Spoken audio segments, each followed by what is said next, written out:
이 팀 켈러 목사님의 당신을 위한 로마서 책에 보면 이런 내용이 소개됩니다. 복음이란 하나님이 완전 무결한 의를 만드신 후에 그 의를 우리에게 주셔서 그 의로 말미암아 우리가 하나님께 받아들여지는 것이다.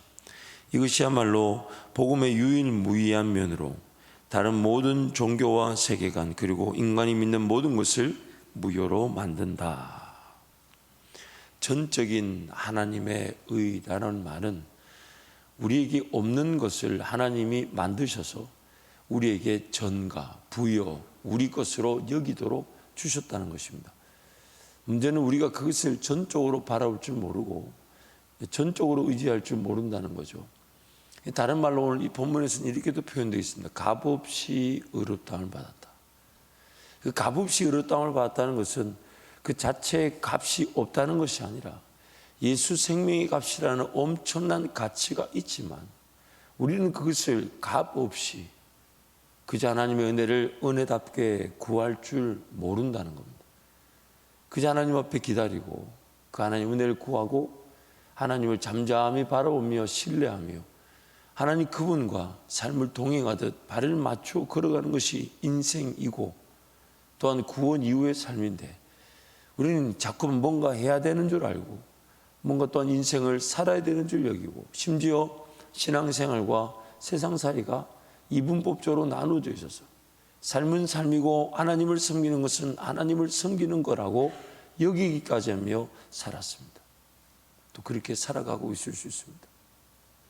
그래서 그러다 보니까 어려움과 아픔이 생길 때야만이 하나님 살려달라고 도와달라고 마치 뭔가 도깨비 방망이 이루듯이 물 떠다놓고 기도하듯이 기복주의적 그런 신앙에 빠지기도 합니다.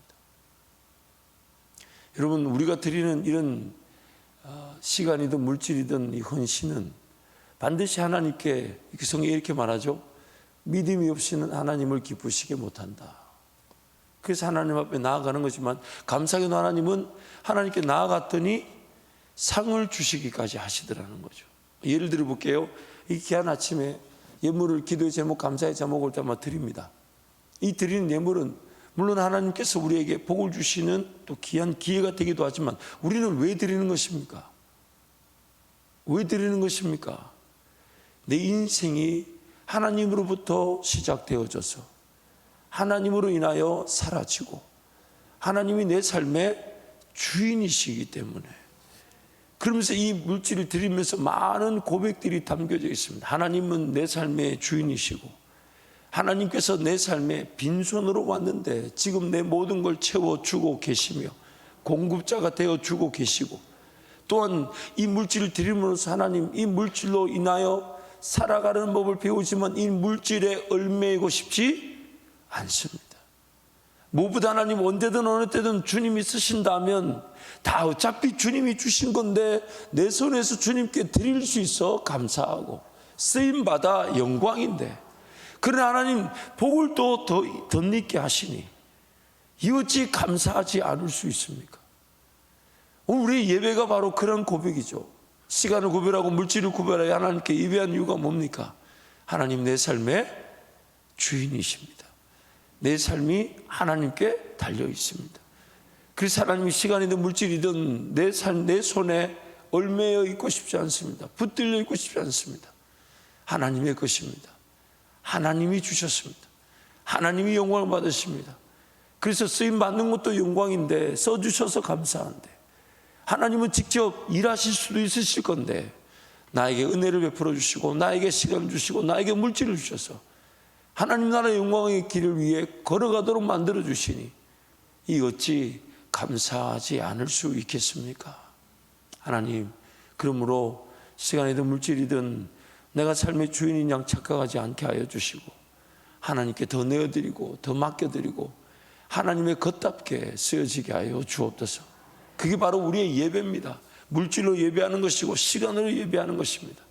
그런데 하나님은 그렇게 고백하는 자들의 삶이 거룩하다 하시고 깨끗하다 하시면서 하나님 그분의 은혜를 부어주실 때에 그 부어주신 은혜가 오늘 저와 여러분의 삶에 얽매여 있지 않게 되며 허투루 쓰여지지 않게 되고 낭비되지 않게 되고 허비되지 않게 하여 주셔서 더 쓰임 받을 수 있도록 더 많이 베풀고 더 나누고 더 섬길 수 있는 그 기회를 누리게 하시더라는 것입니다.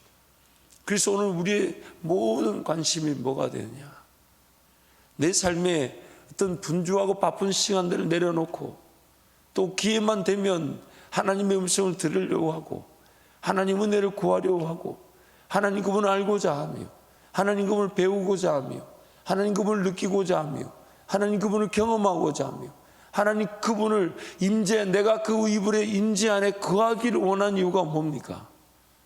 그 하나님 그분 은혜 아래 살아가는 것으로, 내가 그 은혜 안에 살아가는 것으로 값없이 그저 주시는 하나님의 의를 맛보는 것입니다.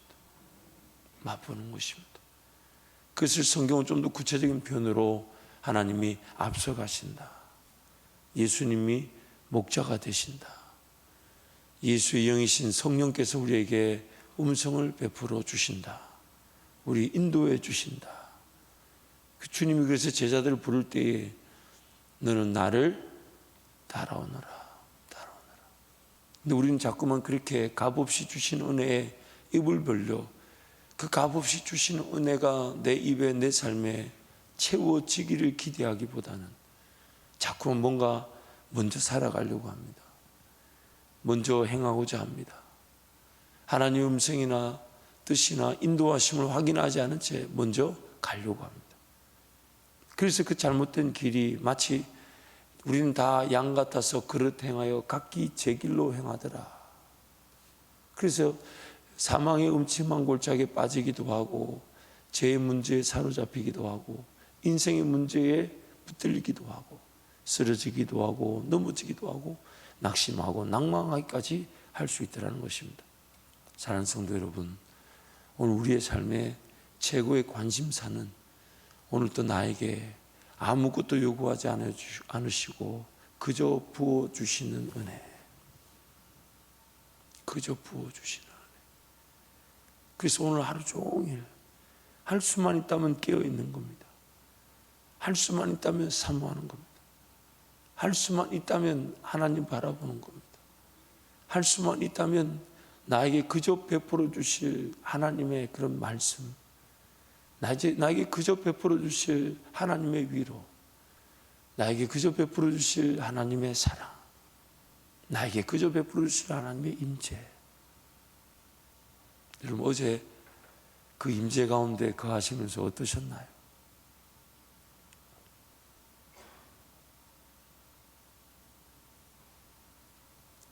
어제 그 하나님의 임재 가운데서 여러분 삶은 어떠셨나요?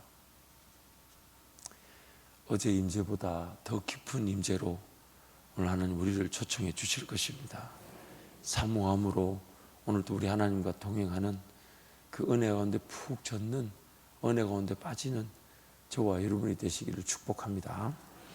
그래서 우리 죄인들의 문제점에 대해서 성경은 오늘 23절 말씀에 이렇게 고발하고 있습니다. 모든 사람이 뭘 범하였다고요? 죄를 범했다. 죄인들의 문제점은 이 죄의 지배 아래 사로잡혀서 죄악을 행하는 것으로 하나님과 원수일 뿐 아니라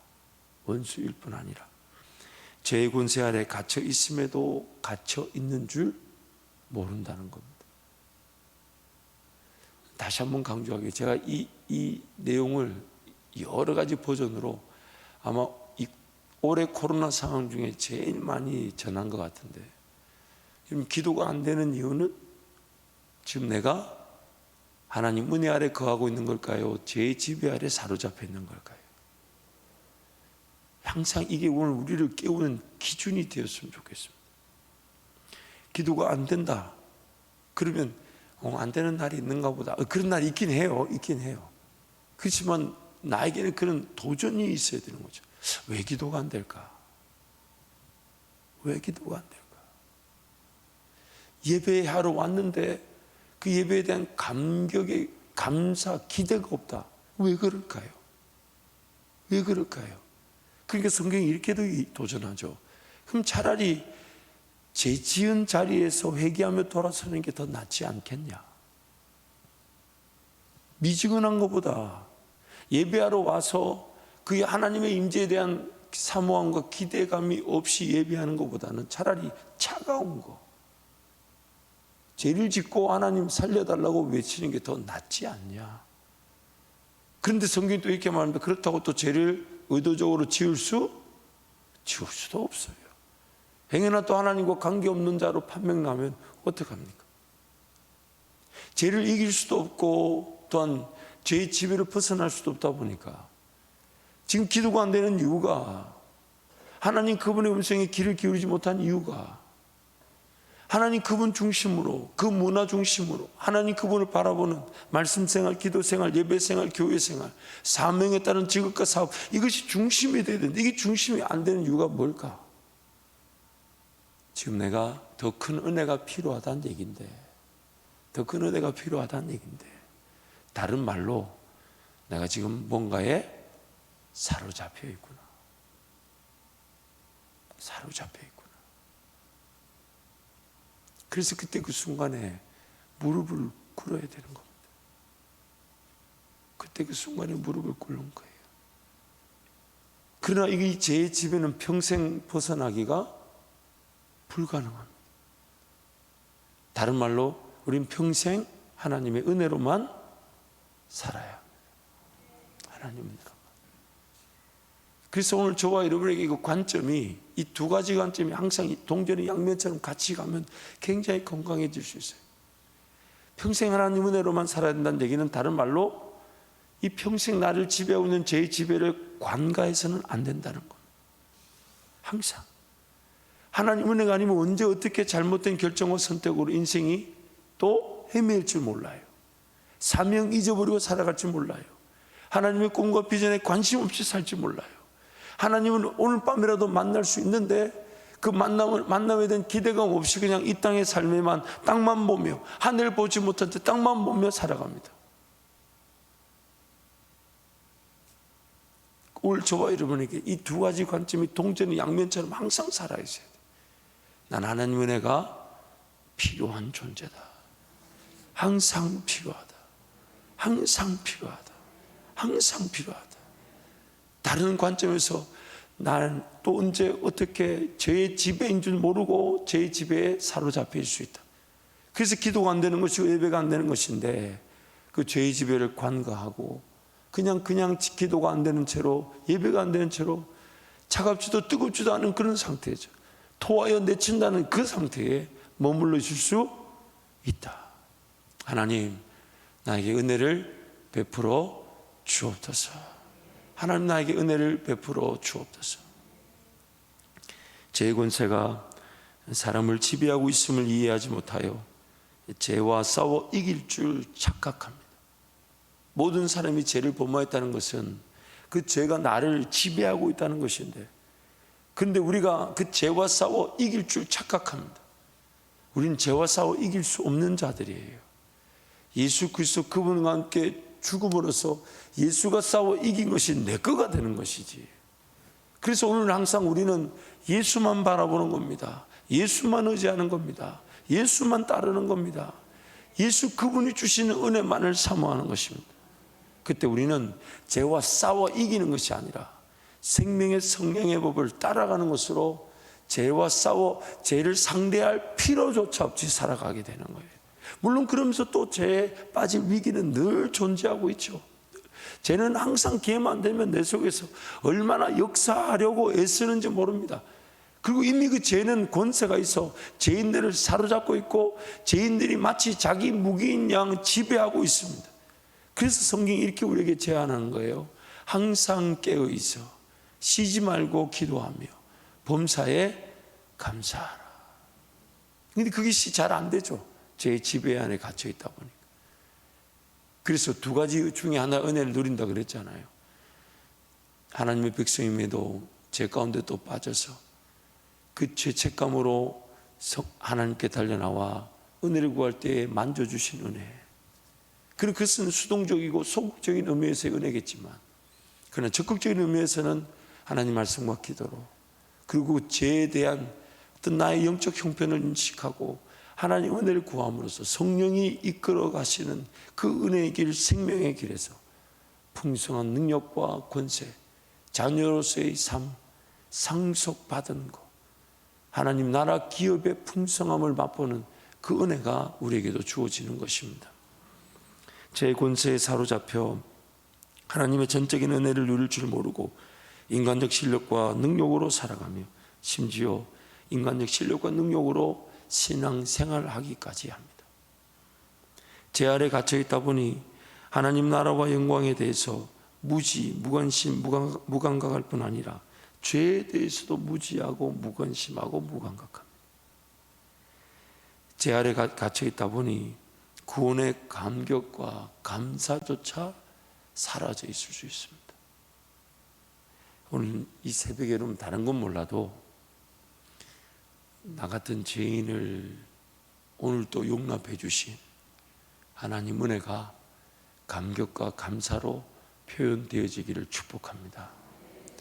필요한 것들, 있어야 될 것들, 원하는 것들이 해결되어지는 기도, 그래서 그 기도가 응답되지 않으면 뭔가 하나님을 맛보지 못한다는 그런 착각은 우리가 좀 벗어버리고 오늘도 내가 기도할 수 있음이 감사한 것이고 나 같은 죄인이 하나님 앞에 용납되어진 것이 행복인 것입니다. 오늘도 이 죄인이 하나님 앞에 용납되어져 하나님 은혜를 바라볼 수 있다는 것이 오늘 우리의 구원의 감격과 감사입니다.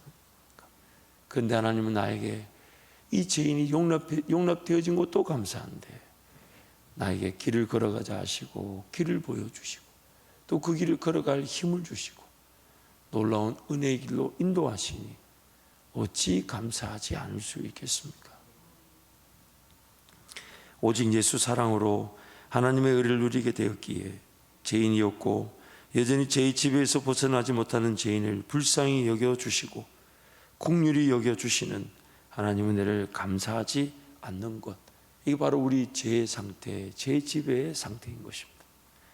하나님을 기뻐하고 즐거워하고 영광을 돌리기는커녕 기적과 능력으로 함께 하시는 하나님이 아니면 감사할 줄 모르고 돌이켜보면 엄청난 기적과 능력으로 내 삶의 인도자가 되어주셨는데 그건 홀라당 다 까먹어버리고 다 잊어버리고 오늘 나에게 기적 베푸시지 않으면 뭔가 내 인생이 되지 않을 것처럼 벌벌벌 떨면서 그렇게 뭔가 자꾸만 달라 이루어 주시옵소서, 이루어 주시죠. 이루어 주시는데 뭔가 우리 표현을 한번 좀 바꿔볼 필요가 있지 않을까요? 하나님, 이 문제에 하나님께서 분명히 도와주셔야 됩니다. 그러나 하나님 나에게 그 하나님 한 분이면 충분한 임재의 기쁨이 있게 하여 주시고 평안이 있게 하여 주시고 하나님께 더 맡겨놓게 하여 주시고 하나님 그분을 또 즐거워하고 기뻐하며 여러분 기도가 안 되는 이유는 엄청 많아요. 제가 나중에 한번 글을 쓴다 그러면요 감히 저 같은 게 글을 쓸 수 있을까 잘 궁금해요. 왜냐하면 이게 글이라는 게 한번 써놓으면 이게 폐기 처분도 안 되고 그렇잖아요. 그래서 이러면 설교가 조금 더 뻔뻔스러워지는 것 같아요. 왜냐하면 이거 말이니까 지나가면 요즘 또 설교 또 유튜브에 남겨져 있어가지고 그래도 그거는 싹 없애버리면 괜찮은데 이 종이는 이렇게 글을 쓰면 이게 누가 가지고 있는지도 모르고 그걸 일일이 찾아다니면서 수고하기도 그렇고 제가 참 그 글을 쓴다는 것에 대한 부담은 참 녹록지 않아요. 아무튼 목사가 실력이 없으니까 그런 거겠죠. 제가 뭔 얘기하려다 이런 얘기하는지 모르겠는데 이왕 나온 김에 그래서 여러분 만약에 글을 써야 한다면 하나님의 지혜로 잘 수 있을수록 저를 위해 기도해 주시되 지금 제 마음은 어지간하면 안 쓰려고 합니다. 여러분도 동의가 되시니까 아멘은 아무도 안 하잖아요 지금. 아무튼 어지간하면 안 쓰려고 하는데 아무튼 여러분 제가 뭔 얘기하다가 지금 보세요. 만약에 글을 써야 한다면 기도가 안 되는 이유를 한 10,000가지를 써보고 싶어요. 기도가 안 되는 이유가 엄청 많습니다. 근데 그 중에 가장 대표적인 이유를 몇 가지가 있다면 이런 거죠. 첫 번째는 그 하나님 그분을 신뢰하지 못하다 보니까 내 기도가 잘 안 돼요. 그래서 하나님을 신뢰하지 않다 보니까 어떻게 기도하게 되냐면 하나님 이거 뭐예요? 하나님 이거 왜 일어났어요? 이렇게 기도하죠. 왜요? 하나님을 믿어요? 못 믿어요? 못 믿으니까. 그럼 기도가 안 됩니다. 내가 거기에 사로잡혀 있는 거예요. 뭐 예를 들면 이런 거예요. 하나님 내 인생길을 인도하실 걸 믿습니다. 그래서 하나님 어디로 인도되든 간에 주님과 동행하는 것인데, 그렇다면 오늘 저에게는 하나님의 꿈의 길을 알려주십시오. 비전의 길을 알려주십시오. 이게 우리의 기도가 돼야 되는데, 하나님 이거 안 되면 죽을 거예요. 나 이 문제 해결되지 않으면 내 인생 끝나는 거예요. 하나님 뭐라고 하시는 아니야 하는데 그거 못 믿어요. 못 믿으니까 이거 하나님 안 일어나면 큰일 납니다. 하나님. 그렇게 기도하다 보니까 기도가 진일보가 되지 않는 거예요. 진일보가 되죠. 결국 기도도 죄의 권세 아래 갇혀서 기도하는 사람이 있고 은혜 아래에서 기도하는 사람이 있습니다. 죄의 권세 아래 갇혀 기도하다 보니까 문제만 나열합니다. 이거 안 되고요, 이거 어렵고요, 이거 힘들고요, 이거 아프고요, 이거는 안 될 것 같고, 이거 불가능하고, 이거 안 도와주시면 인생 끝날 것 같고, 막 문제만. 그러다 보니까 인생이 자꾸만 앞으로 걸어가기보다는 뒤치다거리만 자꾸 문제만 해결해야 되고, 어려움 해결해야 되고, 아픔 해결해야 되고. 그러니까 기도가 깊어질 수가 없어요. 기도가 깊어지는 건 뭡니까? 하나님 그분을 신뢰하고 믿다 보니까 그분 안으로 바짝 더 들어가게 되죠. 나중에는 내 입에서 무슨 기도하는지 모른 채 기쁨과 평안의 그 은혜가 누려진 게 기도예요. 심지어 내 입에 말하는 것보다 듣는 것, 나중에는 듣고 말하는 거 이것도 사라지고 내 영적인 영안이 열려 하나님 그분을 바라보는 기쁨이 기도가 되는 거예요. 그게 교제죠. 그게 교제죠. 관계죠. 그런데 우리는 그 은혜 아래에서 하나님을 믿고 신뢰하며 그분이 원하시는 그 은혜의 길을 걸어가면서 기도가 되기보다는 자꾸만 그 죄의 권세 아래 사로잡혀서 죄의 지배 아래에서 이거 도와주세요, 이거 해결해 주세요, 이거 이루어 주세요. 근데 그 기도가 물론 필요합니다. 해야 됩니다. 왜냐하면 그것을 통해 하나님의 뜻으로 나아가게 되지만 결국 우리의 기도가 그 중간 과도기를 반드시 거쳐야 되죠. 그게 뭡니까? 내 입에서 할 수 있는 모든 기도는 다 올려드리되 하나님 내 뜻대로 마시고 아버지 하나님의 뜻대로 인도해 가 주십시오. 그렇게 기도하면서 이제는 기도가 어떻게 바뀌게 되냐면, 그럼에도 불구하고 내 인생의 문제가 해결되지 않아도, 내 기도 제목이 해결되지 않아도, 내 삶이 여전히 어려움 가운데 있고 아픔 가운데 있어도 하나님 나에게 원하시는 것이 무엇입니까? 하나님 나에게 나를 통해 영광 받고자 하는 것이 무엇입니까? 하나님 내가 해결되지 않은 인생의 문제 어려움이 있어도 주님은 나를 통해 영광을 받기를 원하실 수 있으시고 일을 행하실 수 있으시니까 지금 나는 하나님께 뭘 기도하면 좋겠어요? 지금 나는 하나님께 뭘 간구하면 좋겠습니까? 지금 나는 하나님이 원하시는 기도를 하나님께 올려드리고 싶습니다. 그게 우리 인생이 누리는 최고의 은혜입니다. 최고의. 성령으로 충만하여 성령에 사로잡혀서 성령을 위하여 심듯 기도하는 인생. 그래서 오늘 또 우리 기도의 자리에서 빨리 이걸 파악해 봐야 돼. 내가 혹시 뭔가 자꾸 이루어 달라는 쪽으로만 기도하는 건 아닌가? 과연 이게 하나님의 뜻인지 아닌지도 모른 채 막 붙들고 있는 건 아닌가? 다시 한번요, 여러분. 평생 우리가 잘못하면 하나님의 자녀임에도 불구하고 이미 일어난 혹은 일어나지도 않을 문제와 염려와 근심으로만 기도할 수 있습니다. 뒷문만 차단하느라고 걸어갈 앞문의 기회를 놓치고 있을 수 있다는 거예요.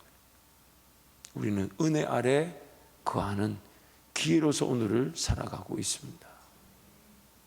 그래서 여러분, 이 세르반이라는 사람이 이런 말을 했어요. 인간이 범하는 가장 큰 죄는 감사할 줄 모르는 것이다. 감사할 줄 모르는. 죄의 지배 아래 갇혀 있다 보니까 오늘 또 하나님 나에게 깨워주시고 함께 해주신 그 은혜에 감사할 줄 모르는 게 내가 죄의 지배 아래 갇힌 가장 대표적인 이유일 것입니다. F. 라이곱스라는 분이 이런 말을 했어요. 감사할 줄 모르는 자들을 벌하는 법을 따로 세우지 않는 까닭은 감사할 줄 모르는 자들은 스스로가 고통을 초대하기 때문이다. 이게 다른 말로 이렇게 되겠죠. 감사할 줄 모르는 자들을 따로 벌하지 않는 이유는 감사할 줄 모르는 그 자체가 이미 버리기 때문이에요. 감사할 줄 모르는 것 자체가 이미 버리기 때문이에요. 사랑하는 성도 여러분, 오늘 저와 여러분의 삶에서 하나님 은혜가 날마다 감사되어지기를 축복합니다. 무엇보다도 여러분 한번 우리 삶을 정직하게 진실되게 하나님 앞에 한번 구해봅시다. 그러면서 오늘 말씀을 통해 한 가지 적용을 하자면 항상 두 가지 관점, 동전의 양면과 같은 두 가지 관점을 같이 가져야 된다는 겁니다. 첫 번째 관점이 뭐냐? 나는 하나님의 은혜가 없이는 살아갈 수가 없다는 겁니다. 왜 하나님 은혜 없이는 살아갈 수 없냐? 오늘 또 나는 죄의 지배 아래 갇혀 있을 수 있기 때문에, 오늘 또 나를 지배하고 있는 뭔가가 내 기도를 가로막고 있고, 오늘 또 나는 하나님 나라를 보지 못하는 것이 뭔가 내 눈을 세상의 유행이든 문화든 자랑이든 인간의 욕심이든 마귀의 묘기든 거기에 가려져 있을 수 있고, 내 귀가 하나님의 음성을 듣지 못하는 것은 내 귀를 가로막고 있는 제 문화와 혹은 세상 소리가 가득할 수 있고, 내 마음이 하나님의 음성을 말씀을 깨달을 수 없는 것은 이미 마음이 다른 것으로 나뉘어져 있어서 분주하고 바쁘고, 그러다 보니까 하나님의 음성을 온전히 듣기보다는 제 지배 아래 갇힌 상태에서의 기도, 문제 해결의 기도만을 계속 나열하고 있을 수 있습니다. 그러다 보니까 그 하나님의 그 은혜 안으로 들어가서 하나님 그분께 사로잡혀서 붙들려서 정말 찬송가 내용처럼 세상과 나는 간구도 없고 예수님 한 분이면 충분한